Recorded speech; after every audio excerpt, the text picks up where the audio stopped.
everybody, welcome back to Teaching Them. I'm Michael Keens and I have a lesson for you today called F.E.A.R. F.E.A.R.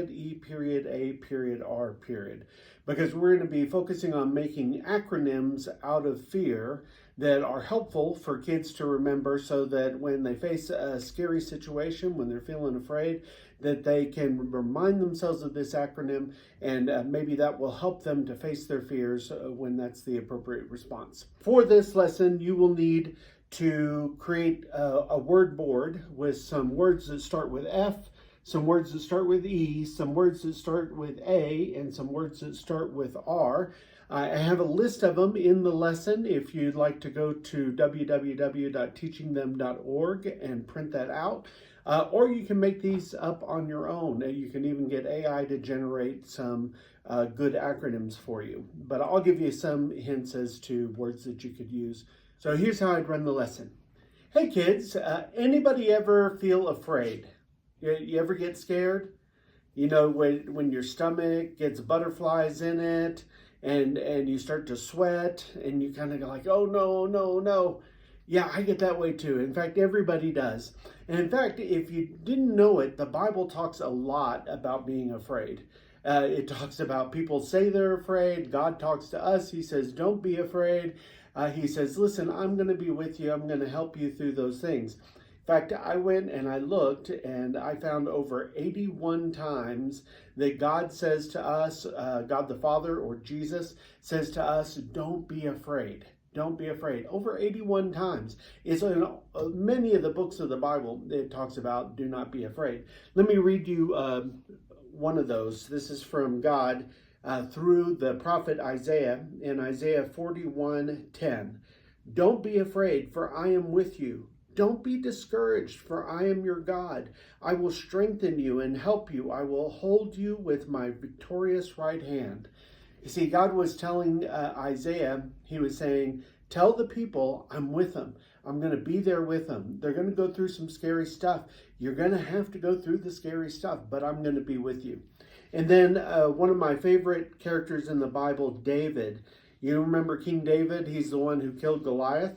You think that was scary? You know, if Goliath is 2 times your size and he's a trained warrior and you're a boy and you have a rock and he has sword and armor and a shield and even a person to carry the heavy stuff for him, you'd been afraid too. But David, he writes a lot about fear in the Psalms.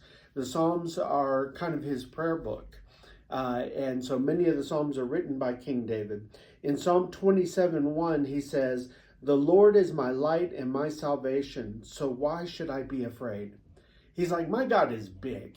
The Lord is my light. He's my salvation. He's going to save me. He is the light. He shows me which way to go. So why should I be afraid? And then I'm going to pick another one from Psalm 34, verse 4. It says, I prayed to the Lord and he answered me. He freed me from all my fears. So when David got afraid, he went to God with it. He said, God, I'm afraid. Help me with this. And he said, God took his fear away. Let me read one more from David. And this is in a very famous psalm. It's Psalm 23, where he talks about the Lord is my shepherd. I have everything that I need. And in verse 4, he says this, even when I walk through the darkest valley, I will not be afraid, for you are close beside me. Think of that. Think of a shepherd out at night. He's in a dark valley, and he's like, but you're with me. You're close beside me. Even though I can't see you, I trust in you, and I'm not afraid. Sometimes it's good to be afraid. Other times it's not so helpful to be afraid. And I want to play a little bit of a game where we're going to come up with some acronyms that represent fear. So an acronym, if you've never heard of it before, I'm sure you're familiar with it. It's just, it's a word that you make out of the first letters of other words. And so it becomes like a shortcut to remember all the words by just remembering the first letter of each word. So tell me if you've ever heard of these acronyms. FOMO. Anybody ever heard of that? Yeah, that's fear of missing out. How many have heard of LOL? Do you know what it means? Yeah, that's laugh out loud. Some people say ROFL. rolling on the floor laughing, right? We get so used to using those acronyms that sometimes we don't even know what they mean. Older people often use FYI, for your information, or ASAP, ASAP, which means as soon as possible. So those are examples of what we're going to do. So we're going to make some using these words that I have here up on the board for the word fear.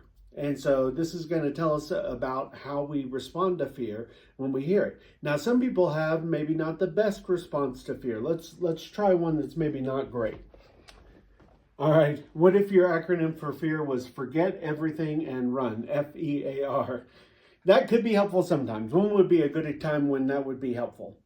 Yeah, if you were being chased by a bear, that would be forget everything and run, just go. But what if you broke a window in your neighbor's house? Is that a good idea? And maybe what you want to do is forget everything and run, but that's not actually the best response. The best response would be face your fears, go up to the neighbor's house, knock on the door, say, I'm sorry, I broke your window. Or what if you know your mom and dad are mad at you? Forget everything and run? I don't think so. I don't think so. Eventually, you got to come home. And they're going to have to talk to you, and they'll probably be more mad that they had to chase you down or wait for you to come back, or they might be worried sick about where you went. So forget everything and run is not a good strategy in that case. Let's look at another one that's maybe not so helpful. All right, what do you think of this acronym? F.E.A.R, finding excuses and reasons. So but what I mean by that is when I'm afraid of something, I find excuses and reasons not to do it. When I'm afraid to go take the test, I find an excuse and a reason, and I tell my mom I'm sick and I can't go in. Is that the best response to fear? No, that is not a great response to fear. You eventually have to take responsibility for the things that you have responsibility for. So when I'm afraid, sometimes, finding excuses and reasons is not going to get me out of it. It may actually make it worse. Okay, so those are two bad examples. Now I'm going to give you a chance to come up with some good examples, and I'm going to take one volunteer at a time, and I'm going to let you come up and try to put an F word, an E word, an A word, and an R word together to tell us something about how we can respond to fear. Who wants to go first? So I let the kids have a try at this and try to come up with them on their own, but I'm going to put a couple up here just to give you an idea of some positive ones. And then you may need to give some context for it. So you're going to take what the kids give you. If it makes sense, then you can explain it to the kids. Like, this is one way to approach fear, and try to keep it positive. And if it doesn't make a whole lot of sense, maybe you want to coach the kid to help them to choose a different word that might help it make a little more sense. So this definitely will work. It'd be easier with older kids than younger kids. If you do younger kids, you might need to change your word choice so that these are words that are easily understandable for them. But so I picked one out here, false evidence appearing real. Maybe you've heard that one before. F.E.A.R, false evidence appearing real. A lot of times the things that we worry about, that we're fearful of, are not actually going to happen. Most of the things that we worry about in the future never come to pass. And so that can be false evidence, but it looks real and it feels real. So if we realize it's false evidence that only appears real, then we can face our fears and do it anyway. Because it's false evidence. It's probably not going to happen. I'm probably going to be okay. Okay, let's try another one. Okay, here's one. Faith eliminates all reservations. Now, there's a couple big words in here, so this might be better for older kids. Faith eliminates all reservations, meaning that when we're afraid, we can have faith in God. And that faith eliminates the reservations, the things that are holding us back, that are making us go, I don't know if I should. Faith eliminates all reservations. I'm going to step forward with God, and I'm going to trust that it's going to be okay. All right, here's another one. Face everything and respond. That could be pretty easy to remember. Face everything and respond. Don't run away from your fears. Face them and then respond. Take action. Do something positive. Even a small step, even a little bit, sometimes makes the fear go away if you can do that first right step. Face everything and respond is a way to help kids to be proactive with their fears and to face them. And then they'll find out that a lot of times things get remarkably better once they face them and they respond to them. Okay, let's try another one. All right, this one, feeling eager and ready, F.E.A.R, feeling eager and ready. And they'll say, but I don't feel eager and ready. I'm afraid. And you say, yeah, but what you're doing is you're trying to get your mind into the place. You're giving yourself a motivational pep talk. You're saying the opposite of what you feel so that your brain says, okay, maybe I am. Maybe I'm feeling eager and ready. And that's a way to respond to your fears, to say, I'm going to do it. And this fear, these butterflies that I feel, I'm going to use them to energize me. I'm going to bring that energy to do the thing that I'm afraid of. I'm feeling eager and ready.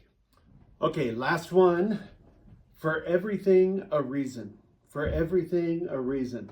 So this one might mean that when scary stuff happens, we could go, for everything a reason. God is at work.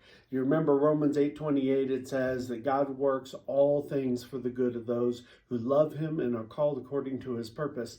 For everything a reason. If God is allowing this scary thing to happen, there may be a reason. I'm going to look for it. I'm going to say, God, is there a greater purpose that you have in this, and that I should face this fear because you're trying to grow me, or you're trying to do something in your kingdom, or you're trying to address something that is an injustice.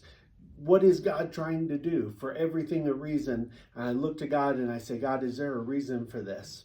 So those are some different acronyms. If you want more, you can print out the lesson. I think it's a fun way to get kids to think about fear and maybe give them a tool that they can use to combat fear. So when they're thinking of it, they can go, for everything a reason, or they could say face everything and recover, or they could say face everything and rally, face everything and rock. Whatever really speaks to them, it's easily remembered, so that they, when they're in that moment of fear, they can short circuit the fear response by saying this acronym, and it'll help them to face that fear and keep going. So I hope you'll use the lesson. Leave me some comments. If you want to print it out, www.teachingthem.org. I'll see you next time. God bless.